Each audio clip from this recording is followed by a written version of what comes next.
establishment. Governments try to perpetuate that which keeps them in power.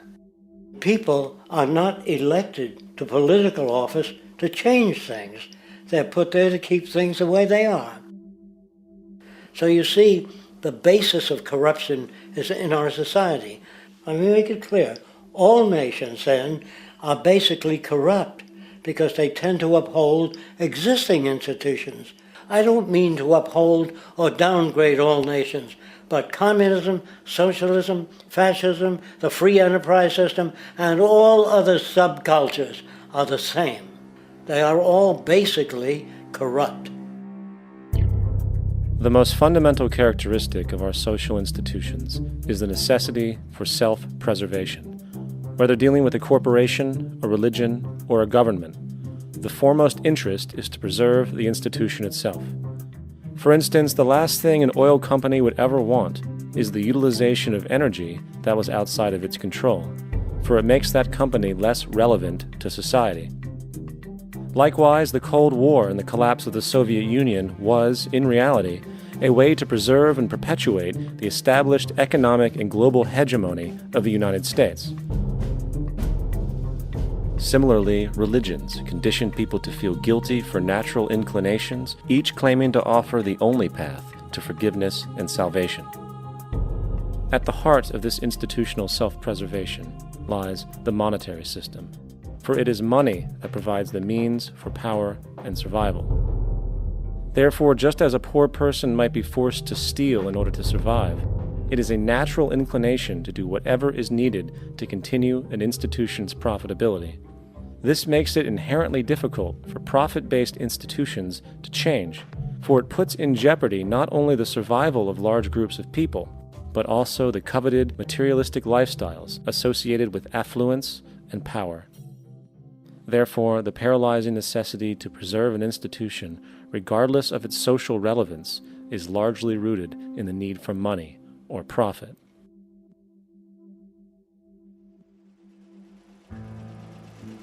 What's in it for me is why people think.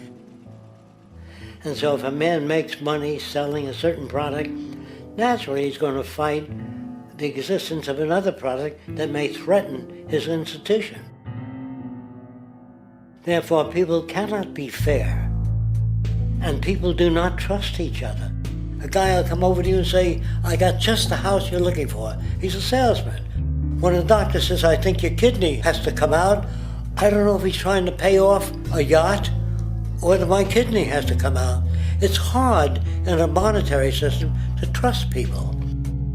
If you came into my store and I said, this lamp that I've got is pretty good, but the lamp next door is much better, I wouldn't be in business very long. It wouldn't work. If I were ethical, it wouldn't work.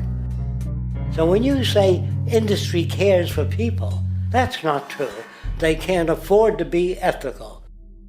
So your system is not designed to serve the well-being of people. If you still don't understand that, there would be no outsourcing of jobs if they cared about people. Industry does not care. They only hire people because it hasn't been automated yet. So don't talk about decency and ethics. We cannot afford it and remain in business.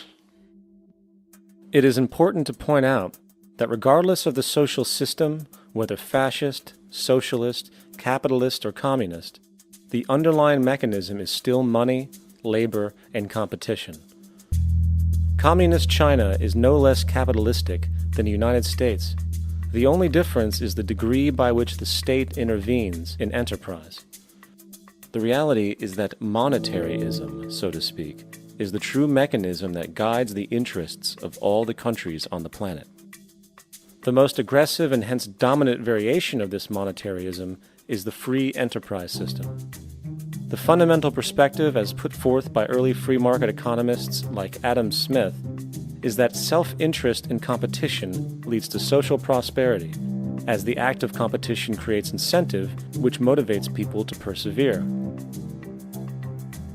However, what isn't talked about is how a competition-based economy invariably leads to strategic corruption, power and wealth consolidation, social stratification, technological paralysis, labor abuse, and, ultimately, a covert form of government dictatorship by the rich elite. The word corruption is often defined as moral perversion. If a company dumps toxic waste into the ocean to save money, most people recognize this as corrupt behavior. On a more subtle level, when Walmart moves into a small town and forces small businesses to shut down for they are unable to compete, a gray area emerges. For what exactly is Walmart doing wrong? Why should they care about mom-and-pop organizations they destroy? Yet, even more subtly, when a person gets fired from their job because a new machine has been created which can do the work for less money, people tend to just accept that as the way it is, not seeing the inherent, corrupt inhumanity of such an action.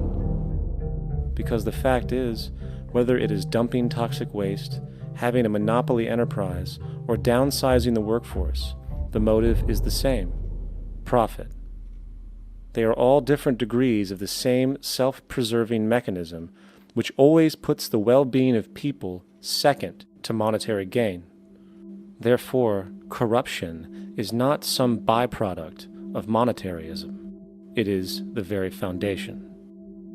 And while most people acknowledge this tendency on one level or another, the majority remains naive as to the broad ramifications of having such a selfish mechanism as the guiding mentality in society.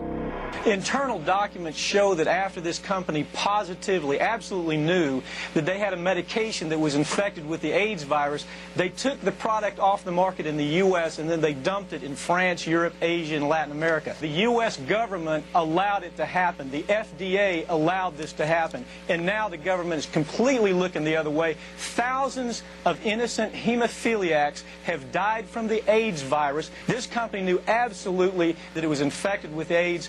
They dumped it because they wanted to turn this disaster into a profit. So you see, you have built-in corruption. We're all chiseling off each other, and you can't expect decency in that sort of thing. And feeling that, they don't know who to elect. They think in terms of a democracy, which is not possible in a monetary-based economy. If you have more money to advertise your position, the position you desire in government, that isn't a democracy. It serves those in positions of differential advantage. So it's always a dictatorship of the elitists, the financially wealthy.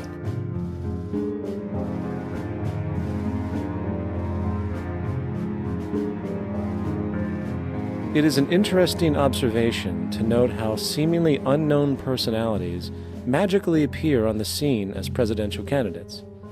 Then, before you know it, somehow you are left to choose from a small group of extremely wealthy people who suspiciously have the same broad social view. Obviously, it's a joke. The people placed on the ballot are done so because they have been pre-decided to be acceptable by the established financial powers who actually run the show. Yet, many who understand this illusion of democracy often think, if only we could just get our honest, ethical politicians in power, then we would be okay. Well, while this idea, of course, seems reasonable in our established-oriented worldview, it is, unfortunately, another fallacy. For when it really comes down to what is actually important, the institution of politics, and thus politicians themselves, have absolutely no true relevance as to what makes our world and society function. It's not politicians that can solve problems. They have no technical capabilities. They don't know how to solve problems. Even if they were sincere, they don't know how to solve problems. It's the technicians that produce the desalination plants. It's the technicians that give you electricity, that give you motor vehicles, that heat your house and cool it in the summertime. It's technology that solves problems, not politics. Politics cannot solve problems because they're not trained to do so. Very few people today stop and consider what it is that actually improves their lives. Is it money? Obviously not. One cannot eat money or stuff money into their car to get it to run. Is it politics? All politicians can do is create laws, establish budgets, and declare war. Is it religion? Of course not. Religion creates nothing except intangible emotional solace for those who require it. The true gift that we as human beings have, which has been solely responsible for everything that has improved our lives, is technology. What is technology? Technology is a pencil which allows one to solidify ideas on paper for communication. Technology is an automobile which allows one to travel faster than feet would allow. Technology is a pair of eyeglasses which enables sight for those who need it. Applied technology itself is merely an extension of human attributes which reduces human effort, freeing humans from a particular chore or problem. Imagine what your life would be like today without a telephone, or an oven, or a computer, or an airplane. Everything in your home, which you take for granted, from a doorbell, to a table, to a dishwasher, is technology, generated from the creative, scientific ingenuity of human technicians. Not money, politics, or religion. These are false institutions. And writing your congressman is fantastic. They tell you to write your congressman if you want something done. The men in Washington should be at the forefront of technology, the forefront of human studies, the forefront of crime, all the factors that shape human behavior. You don't have to write your congressman. What kind of people are they that are appointed to do that job? The future will have great difficulty. And the question that's raised by politicians is, how much will a project cost? The question is not how much will it cost. Do we have the resources? And we have the resources today to house everyone, build hospitals all over the world, build schools all over the world, the finest equipment and labs for teaching and doing medical research. So you see, we have all that, but we're in a monetary system. And in a monetary system, there's profit. And what is the fundamental mechanism that drives the profit system besides self-interest? What is it exactly that maintains that competitive edge at its core? Is it high efficiency and sustainability? No, that isn't part of their design. Nothing produced in our profit-based society is even remotely sustainable or efficient. If it was, there wouldn't be a multi-million-dollar-a-year service industry for automobiles. Nor would the average lifespan for most electronics be less than 3 months before they're obsolete. Is it abundance? Absolutely not. Abundance, as based on the laws of supply and demand, is actually a negative thing. If a diamond company finds 10 times the usual amount of diamonds during their mining, it means the supply of diamonds has increased, which means the cost and profit per diamond drops. The fact is, efficiency, sustainability, and abundance are enemies of profit. To put it into a word, it is the mechanism of scarcity that increases profits. What is scarcity? Based on keeping products valuable. Slowing up production on oil raises the price. Maintaining scarcity of diamonds keeps the price high. They burn diamonds at the Kimberley diamond mines. They're made of carbon. That keeps the price up. So then,